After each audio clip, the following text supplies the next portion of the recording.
오늘 함께 보실 말씀 마가복음 14장 32절에서 42절까지 말씀입니다. 다 같이 신절과 한 목소리로 함께 봉독하시겠습니다.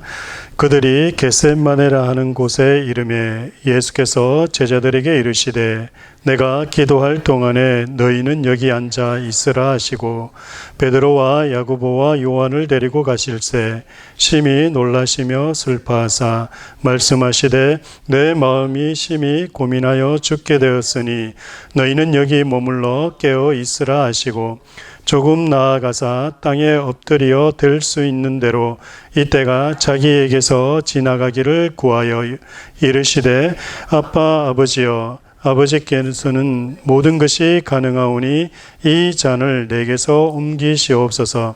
그러나 나의 원대로 마시옵고 아버지의 원대로 하시옵소 하시고 돌아오사 제자들이 자는 것을 보시고 베드로에게 말씀하시되 시몬아 자느냐 내가 1시간도 깨어 있을 수 없더냐 시험에 들지 않게 깨어 있어 기도하라.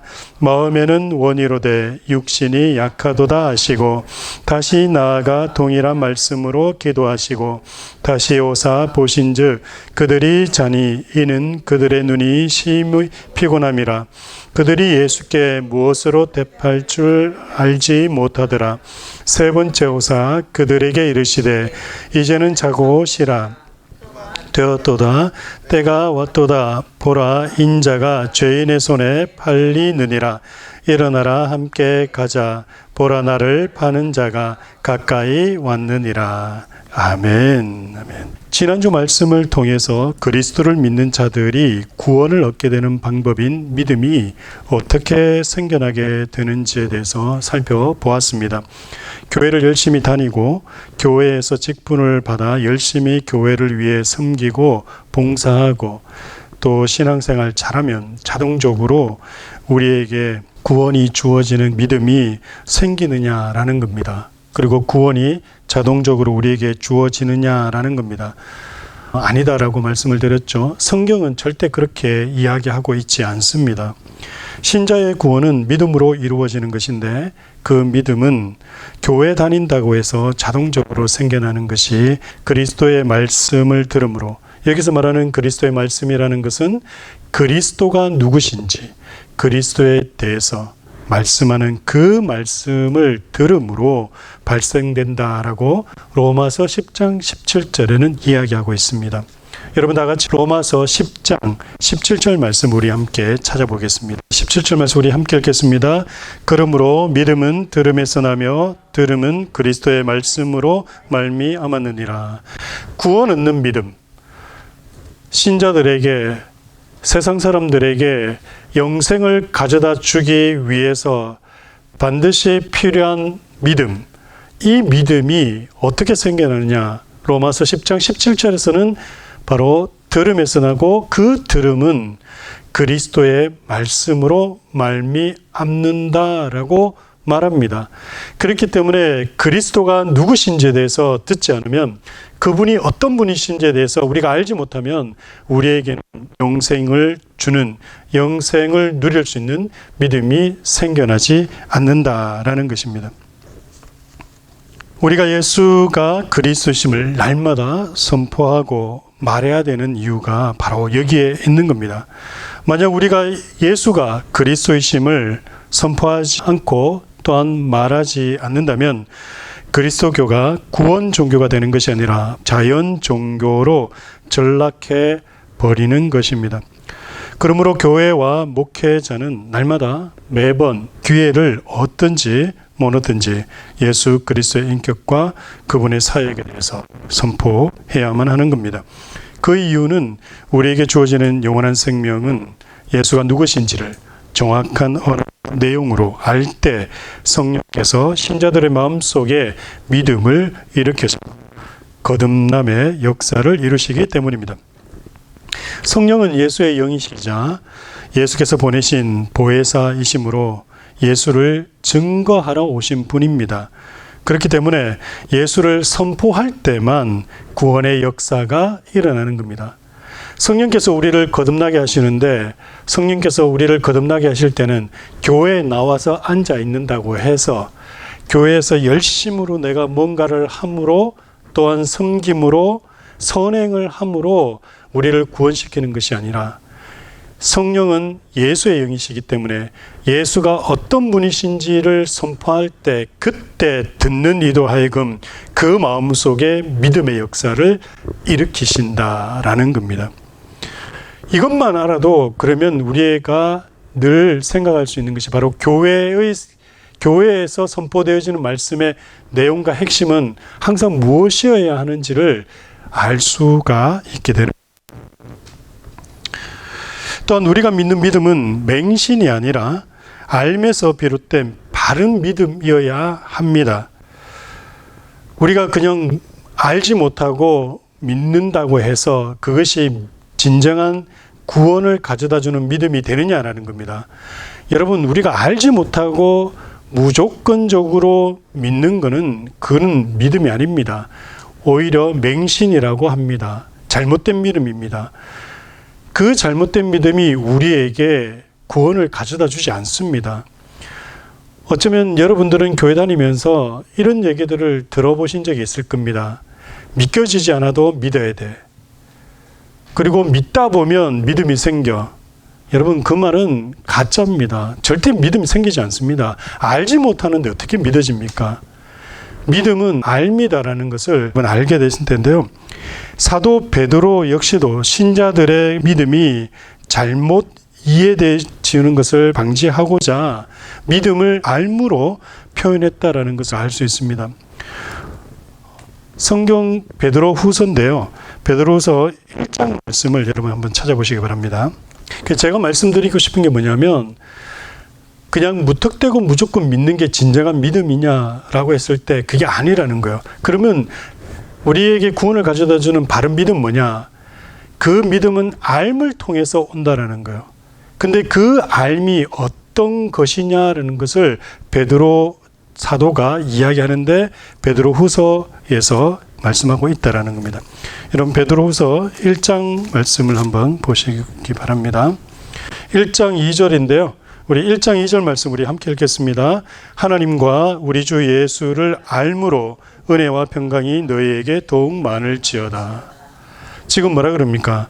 하나님과 우리 주 예수를 어떻게 한다고요? 알므로 은혜와 평강이 너희에게 더욱 많을지어다. 여러분, 은혜 좋아하시죠?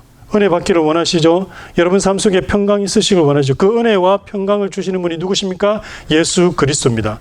그러면 예수 그리스도로부터 은혜와 평강을 얻기 위해서, 받기 위해서 어떻게 합니까? 어떻게 해야 되는 겁니까?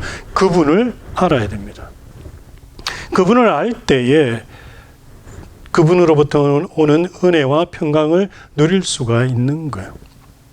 여러분 3절도 한번 보시기 바랍니다. 함께 읽겠습니다.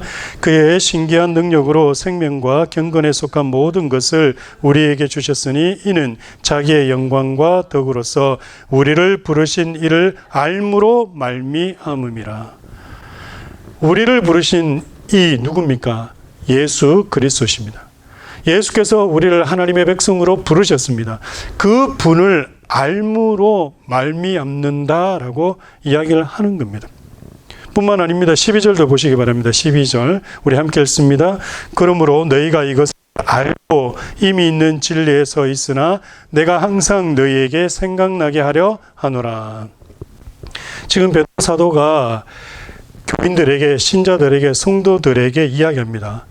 너희가 영생을 어떻게 얻는지를 알고 있다. 이미 있는 진리에 너희들이 서 있지만 그러나 항상 생각나게 하기 위해서 내가 이 말씀을 전한다라고 하면서 너희들이 알고 있다라고 얘기합니다. 무엇을 말입니까? 예수가 누구신지를 알아야 된다라고 얘기를 하는 겁니다. 그리고 또 2장 20절에도 있는데요. 2장 20절 말씀인데 우리 함께 읽겠습니다. 시작. 만일 그들이 우리 주 대신 구주 예수 그리스도를 알므로, 우리 구주 예수 그리스도를 알므로, 그것이 지금 믿음이라는 것은 무턱대고 그냥 안 믿겨져도 믿는 것을 믿음이라고 얘기하는 것이 아니고요. 알므로 우리가 믿음이 생긴다라는 것을 분명히 얘기하고 있다라는 겁니다. 그래서 요한복음 17장 3절에서 뭐라고 얘기합니까? 영생은 곧 유일하신 참 하나님과 그가 보내신 자 예수 그리스도를 아는 것이다. 우리가 어떻게 구원받습니까? 믿음으로 구원받습니다 라고 고백합니다. 그거는 교리의 어떤 간략한 표현이고요. 그런데 믿음으로 구원받는다면 그 믿음이 무엇을 얘기하느냐는 거예요. 바로 유일하신 참 하나님과 그가 보내신 자 예수 그리스도를 암이라는 겁니다. 그럼 여러분에게 질문하겠습니다. 그럼 여러분은 얼마나 예수 그리스도를 알고 있습니까? 그리고 지금까지 여러분들이 교회 생활을 하면서 신앙생활이라는 것을 교회 안에서 하면서 예수에 대해서, 예수가 그리스도이심에 대해서 얼마나 많은 이야기들을 들어보셨습니까? 우리는 그리스도에 대해서 제대로 알지 못하고 있으면서 신앙생활하고 교회 생활을 하고 있는 겁니다. 그리고 구원받았다라고 착각을 하고 있는 것이 많다라는 사실을 기억해야 됩니다. 그렇기 때문에 오늘날 교회는, 오늘날 신자들은 예수 그리스도를 안다라는 사실이 무엇인지를 바르게 알 필요가 있다라는 겁니다. 제대로 알아야 바른 믿음을 가지게 되는 겁니다. 그렇다면 예수는 누구십니까? 복음서에서 예수 자신에 대해서 무엇이라고 말씀했는지에 대해서 살펴보는 것이 중요합니다. 따라서 이 땅에 사람이 되사 성육신하신 하나님이 자기 스스로 밝히신 자신의 주장, 이것을 예수의 정권 주장이다라고 말한다라고 말씀드렸죠. 그래서 예수님의 자신의 정권 주장을 살펴보므로 예수가 삼위일체 하나님의 제2위 아들 하나님이시고 그가 우리의 구주 되심을 알미 오늘 말씀 나누는 핵심이다라는 겁니다. 지난 3주 동안 이야기를 했기 때문에 오늘은 이제 마지막 내용을 한번 살펴보겠는데요. 9번째입니다. 예수는 자신을 성령을 주시는 분으로 밝히심으로 자신이 하나님이심을 주장하셨다라는 겁니다. 오늘 말씀을 처음 듣는 분들은 아마 조금 생소하실 거예요. 예수가 누구십니까? 라고 얘기하면 일반적으로 우리는 뭐라고 대답합니까? 우리를 구원하신 구세주, 우리의 죄를 사하신, 용서하신, 그리고 그 죄를 사하시기 위해서 십자가에서 돌아가신 분, 이렇게 이야기를 하죠. 왜냐하면 그렇게 배웠기 때문에 그래요. 그런데 그것이 틀렸다라는 건 아니지만 정확한 내용이 아니라 그랬죠. 예수가 누구십니까? 라고 얘기하면 우리는 반드시 예수는 하나님이십니다라고 먼저 얘기해야 됩니다. 성경은 창세기부터 요한계시록까지 예수가 하나님이심을 선포하고 있습니다. 그런데 그걸 이야기를 안 해요. 그걸 이야기하지 않는 이유는 몰라서 얘기 못하는 것일 수도 있고 그저 예수께서 행하신 그 일만 강조하다 보니 예수가 사실 누구신지를 정확히 이야기를 밝히지 않아서 그런 겁니다. 그래서 9번째 얘기가 예수는 자신을 성령을 주시는 분으로 밝힘으로써 자신이 하나님이심을 주장했다라는 이 말이 무슨 의미냐면 성령을 보내시는 분이 하나님이십니다. 그런데 성경에서 뭐라고 복음서에서 기록하고 있냐면 바로 그 성령을 보내신 분이 누구시라고요? 예수 그리스도라고 얘기를 하고 있으므로 어떻게 해요? 예수가 하나님이시다라는 거예요. 예수가 전능하신 하나님이시다라는 거예요. 여러분, 유대교 신학에서는 다윗의 후손인 메시아는 사람들에게 성령을 주는 분이 아니에요. 유대교 신학에서 그렇게 이야기하고 있다라는 거예요. 그렇기 때문에 다윗의 후손은 육적 이스라엘과 지리적 이스라엘을 정치적으로 독립만 시키면 되는 거예요. 굳이 다윗의 후손인 메시아가 전능한 하나님이실 필요가 없는 거예요. 왜냐하면 교리상도 유대교 교리상으로도 맞지 않는 겁니다. 그래서 메시아가 성령을 주신다라는 것 자체가 유대교에서는 그게 맞지 않는 거다라는 겁니다. 왜냐? 유대교에서도 성령을 주시는 분은 누구시기 때문에? 하나님이시기 때문에. 그런데 예수가 성령을 준다 그러니까 성령을 보내시는 분이다라고 얘기하니까 유대교에서는 예수님을 믿으려고 했습니까? 안 했습니까? 예, 믿으려고 하지 않은 거예요. 왜요? 하나님만이 성령을 보내시는 분이고 하나님만이 성령을 주실 수 있는 분이시니까. 그런데 예수님은 자기 스스로에 대해서 뭐라고 말씀하고 있습니까? 바로 자기가 하나님의 성육신이기 때문에 성령을 주는 분이심을 주장하고 있다라는 겁니다. 예수님이 하나님이시니까 그 하나님이 어떻게 되셨다고요? 사람의 모양으로 사람이 되셔서 이 땅에 오셨어요. 사람이 되셔서 오셨는데 사람 되신 그분이 예수가 하나님이시니까 성령을 주실 수가 있는 거예요. 요한복음 4장 13절 14절 말씀 우리 한번 찾아보겠습니다. 우리 함께 읽겠습니다. 예수께서 대답하여 이르시되 이 물을 마시는 자마다 다시 목마르려니와 내가 주는 물을 마시는 자는 영원히 목마르지 아니하나니 내가 주는 물은 그 속에서 영생하도록 솟아나는 샘물이 되리라. 아멘. 지금 이 내용이 성령을 이야기하고 계시는 거거든요. 근데 이 성령을 어떻게 하신다고요? 그래요. 지금 예수님께서 주신다라고 얘기를 하는 겁니다. 14절에서 내가 주는 물을 마시는 자는 영원히 목마르지 아니하니 내가 주는 물은, 여기서 말하는 물이라는 건 성령을 얘기하는 거지 않습니까? 누가 주신다고요? 예수께서 주신다는 거예요. 그래서 예수께서 성령을 주시기 때문에 예수 자신이 누구시라고 얘기하는 거예요? 하나님이시다라고 얘기를 하는 거예요. 여러분, 예수님이 누구십니까? 하나님이십니다. 그것도 전능하신 하나님이십니다. 그뿐만 아니라 온 우주 만물을 창조하신 창조주 하나님이 누구시라고요? 예수 그리스도입니다. 많은 분들이 예수 그리스도가 누구십니까? 그러면 우리를 구원하신 구속주 하나님으로서만 생각하지만 창조주 하나님으로서는 생각은 안 해요. 이 온 우주 만물을 직접적으로 창조하신 분이 누구시라고요? 바로 예수 그리스도가 창조하셨습니다.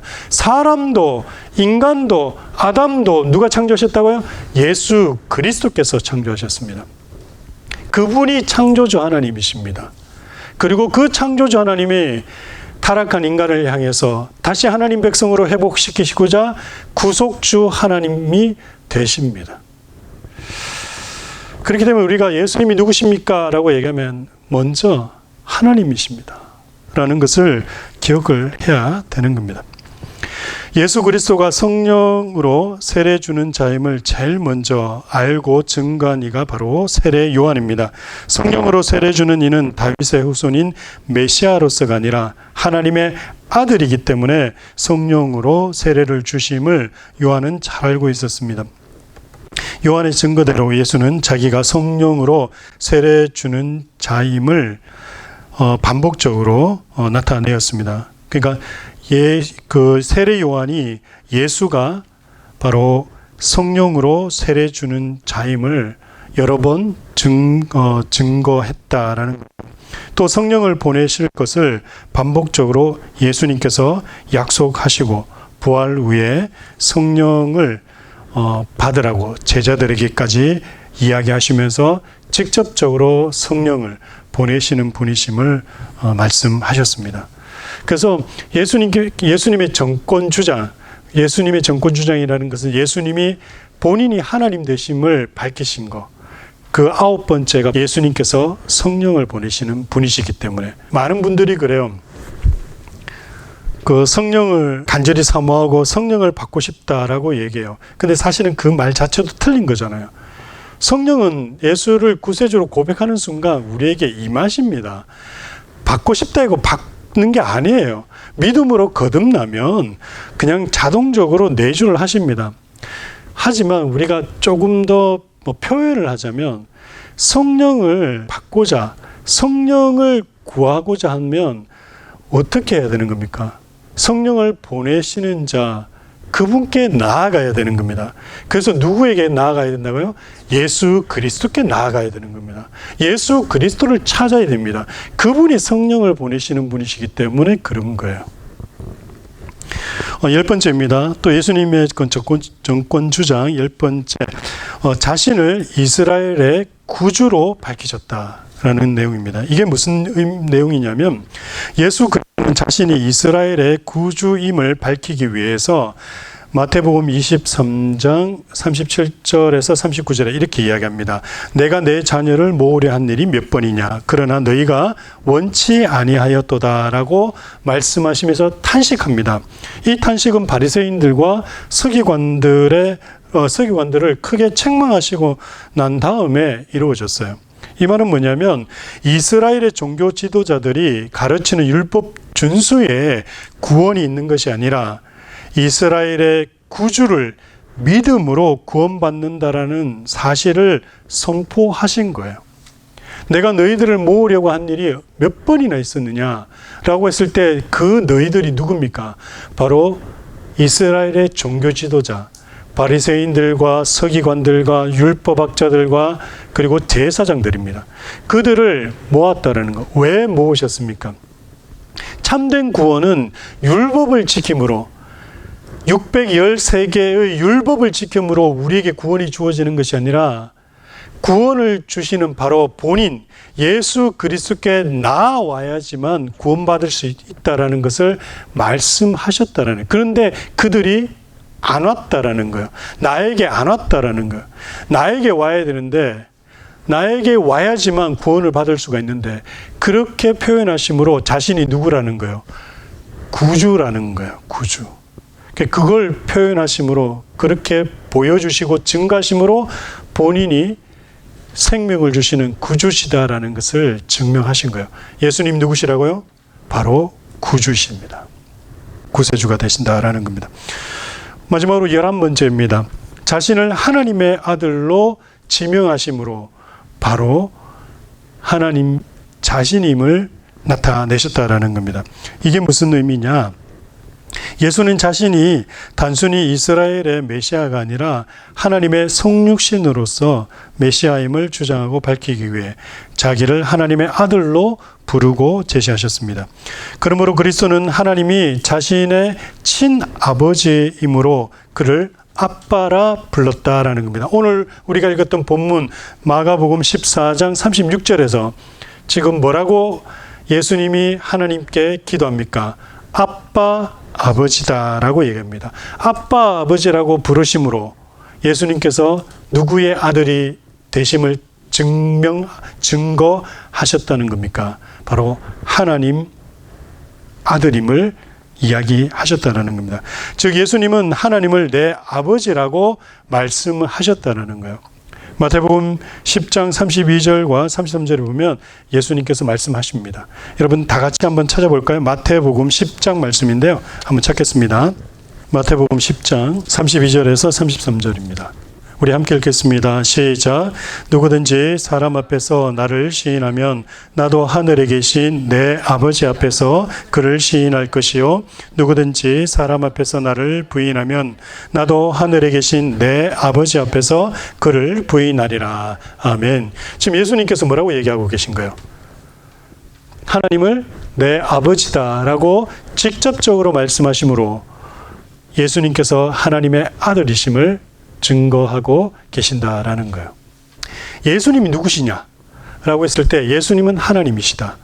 왜 하나님이 되시냐를 예수님 스스로가 증거하시는 내용이 11가지가 있었는데 성경에서 복음서에서 그 중에 오늘 하는 것은 바로 9번째, 10번째, 마지막으로 11번째 내용이라는 겁니다.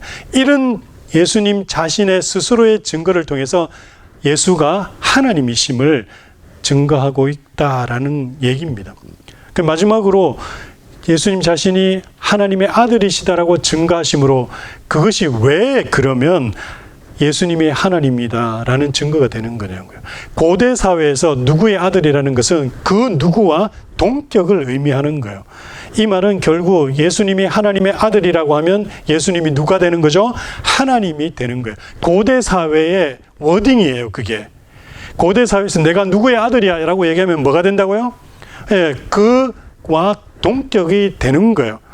예를 들어서 왕이 있었다. 그 왕의 아들이 어디 가서 내가 어느 나라의 왕의 아들이야 라고 얘기하면 그 나라의 왕과 동격의 자격을 가진다는 거예요. 오늘날 사회 제도와는 다르다 보니까 우리가 인식하기가 어려워서 그렇지 고대 사회에서 누구의 아들이라는 것은 그 사람과 동격이다라는 의미입니다.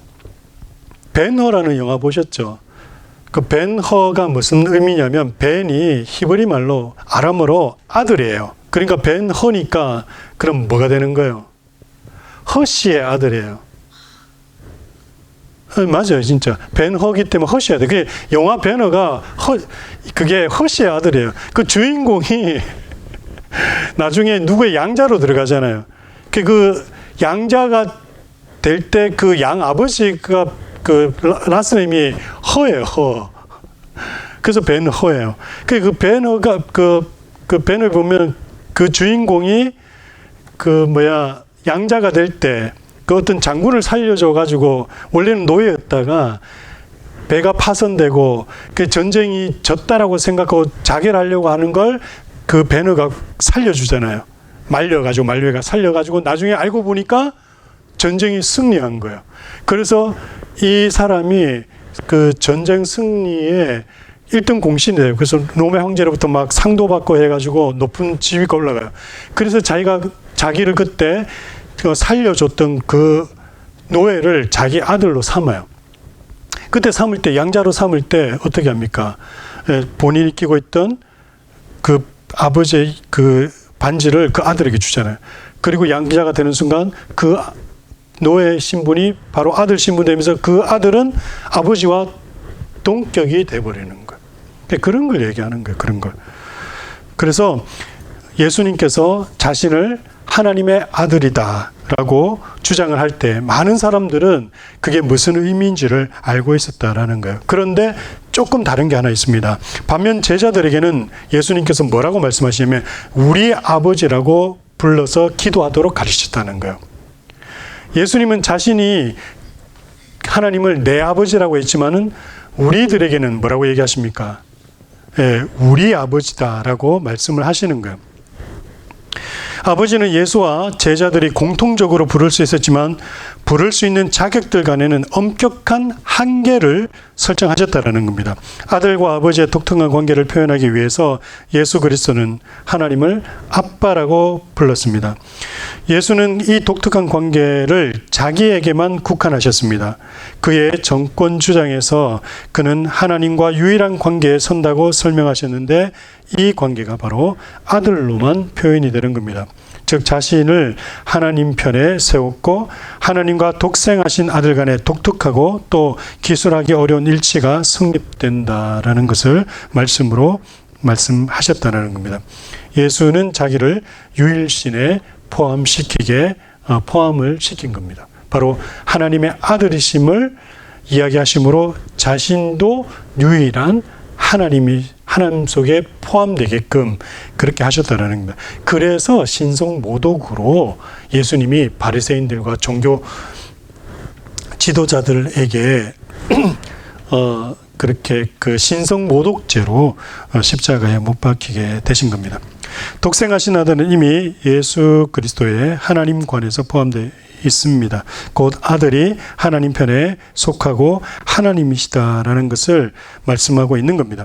신명기 6장에서 고백하고 있는 유일신 신앙 고백이 그의 말씀과 태도를 잘 유지되고 실현하셨다라는 것을 우리는 알 수 있습니다. 주 예수는 유일하신 하나님에 대한 순종을 요구하셨을 뿐만 아니라 그 자신이 친히 성취하셨습니다. 그러나 예수는 자신을 하나님의 아들 곧 하나님의 성육신으로 말하여서 유일신 신앙에 자기를 포함시켰고 이로써 유일신 신앙 고백의 새 내용을 허락하신 겁니다. 이게 무슨 말인지 조금 어려우실 수 있으실 거예요. 유대교는 유일신 사상이죠, 그죠? 그러니까 하나님이 한 분밖에 없어요. 그런데 본인도 하나님이다 그러면 하나님이 지금 몇 분이 되는 거예요? 두 분이 되는 거예요. 그럼 뭐가 문제가 생겨요? 유일신 사상이 아니죠. 그렇기 때문에 예수님이 어떻게 하신 겁니까? 하나님의 아들이라고 이야기하면서 하나님과 동등됨으로 나타내셔서 하나님 자신의 포함을 시켜버립니다. 하나님 자신의 포함을 시켜서 둘이 아니라 한 하나님으로 인식할 수 있도록 그렇게 하신 거예요. 이게 좀 어려울 수 있습니다. 삼일체를 조금 이해하면 좋은데요. 여하튼간에 오늘은 이제 마무리합니다. 예수님의 정권 주장, 우리가 총 11가지가 있었는데 기억을 짚어보면서요. 첫 번째, 예수님께서 본인이 하나님이심을 주장한 이유는 뭐였냐? 모세보다 뛰어나다. 이스라엘 백성들에게는 모세보다 뛰어난 선지자가 있습니까? 없습니까? 없습니다. 그리고 모세가 이스라엘 백성들에게 뭘 줬습니까? 율법을 줬습니다. 그런데 예수님께서 어떻게 합니까? 모세보다도 뛰어난. 왜냐하면 모세가 율법을 줬는데 예수님께서 뭐라 그럽니까? 너희가 옛사람에게 들었으나 라고 얘기했지만 예수님 뭐라면 나는 너희들에게 직접 얘기한다 라고 얘기하면서 모세는 하나님으로부터 율법을 받아서 너희에게 전했지만 나는 너희에게 직접적으로 말한다 라고 얘기하시므로 본인이 바로 말씀을 율법을 수여하시는 율법 수여자이심을 증명하시고 증거하심으로 바로 모세보다 뛰어나신 분으로 나타내심으로 하나님이심을 증명했다라는 겁니다. 두 번째, 죄 용서는 누구만 할 수 있습니까? 하나님만이 하십니다. 그런데 그 죄 용서를 누가 하십니까? 예수께서 하십니다. 중풍병자 38년 동안 중풍병 걸렸던 그 사람을 예수님이 어떻게 하십니까? 소자야 내 죄가 용서 안 받았다라고 직접적으로 말씀하시면서 죄 용서의 권한이 누구에게 있다고요? 예수께 있음을 밝힘으로 예수님께서 하나님이심을. 그리고 세 번째, 율법의 권위를 뛰어넘어서 새 계명을 주시는 것을 보게 됩니다. 이스라엘 백성들이 그 당시에 율법에 짓눌려서 너무 무거운 짐으로 어깨에 그런 짐들과 그 부담감으로 살아갈 때 뭐라고 얘기하십니까? 예, 수고하고 무거운 짐지자들아 다 내게로 오라. 내가 너희를 쉬게 하리라. 그 무거운 율법의 짐에서 너희들을 자유케 하고 내가 새로운 율법을 너희들에게 지우게 하리라. 내 짐은 가볍고 쉬우니라 라고 얘기합니다. 그 가볍고 쉬운 이유가 뭐예요? 율법은 율법을 지켜서 구원받지만 예수님의 말씀, 예수님의 법은 뭡니까? 믿음으로 받는 거잖아요, 구원을. 그러니 얼마나 가벼워요. 그게 힘들 수가 없잖아요. 그래서 새로운 율법을 주심으로 예수님이 하나님 되심. 그리고 안식일의 주인이 예수님이심을 밝힘으로 예수님께서 하나님이심을 증명하십니다. 그렇기 때문에 안식일, 우리가 주일날 예배하는 예배의 대상이 누가 되어야 됩니까? 예수 그리스도가 되어야 합니다. 그리고 다섯 번째로 예수님께서 새 백성을 만드십니다. 새 계명을 통해서 산상수훈을 통해서 새 백성을 만드시죠. 그리고 여섯 번째, 자신을 참 성전이라고 말씀하시므로 어떻게 합니까? 예. 모형이 아니라 진정한 성전. 그리고 또 새로운 성전을 내가 짓겠다라고 얘기하시므로 그 성전이 뭡니까? 바로 하나님의 백성. 그 백성들이 모인 교회를 세우실 것을 이야기하심으로 하나님이심을 증명하시고, 그리고 자신을 생명을 주시는 생명의 주인이라고 말씀하셨고요. 여덟 번째, 예수는 자신을 구약에 예언된 하나님의 모습, 인자로 말씀하시므로, 그 다니엘서 7장 우리가 14절에 가면 하늘에 환상이 다니엘을 보게 되는데 그 환상 가운데 보좌에 앉으신 이가 누구와 같다 그랬습니까? 인자의 모습이라고 그러잖아요. 그래서 하나님은 어떤 분이시다? 인자와 같은 사람의 형상의 모습이다라고 다니엘이 본 그 예언을 통해서 예수님이 자신을 뭐라 그럽니까? 인자라고 말씀하심으로 바로 예수님께서 하나님 되심을 증명하셨다라는 거예요. 중요한 거는요, 지금 오늘 제가 이 말씀드린 이 내용들이 여러분 믿어지셔야 돼요. 예수가 하나님이심이 믿어지셔야 돼요. 예수가 하나님이심 믿어지면 이거 이번 주 내도록 곰곰이 한번 생각해 보세요. 뭘 곰곰이 생각해 보시냐면 정말 예수가 하나님이시면 여러분이 기도해야 될 대상이 누구실지가 정확하게 나와요. 막연한 신이 아니라 정확히 누구에게 기도해야 될지가 나와요. 그리고 두 번째, 정말 예수님이 하나님이시면 그 이분이 전능하신 하나님이시고 그분이 우리를 창조하신 창조주이시면 여러분이 가지고 있는 기도 제목 있죠. 여러분이 가지고 있는 문제점 있죠. 여러분이 가지고 있는 여러 가지들, 해결되어야 할 것들, 그 문제의 해결을 누가 가지고 계신지를 알 수 있습니다. 그러면 여러분의 문제를 가지고 누구에게 나가야 되겠습니까?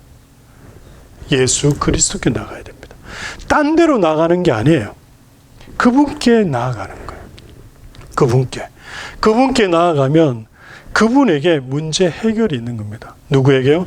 예수 그리스도에게 있다라는 사실 여러분 잊지 마시고 이번 한 주간 이 말씀 꼭 붙들고 예수가 누구시다? 전능하신 하나님이시다. 우리의 문제 해결은 누구에게 있다? 예수 그리스도에게 있다. 그래서 여러분의 문제를, 여러분의 기도 제목을, 여러분들의 간구와 소원을 그분께 가지고 나아가면 그분이 반드시 여러분 해결해 주실 줄 믿습니다. 이 믿음으로 사는 것이 바로 신자의 성도의 삶입니다. 잊어버리지 마시고 믿음 안에 거하는 한 주간 되시기를 소원합니다. 기도하겠습니다.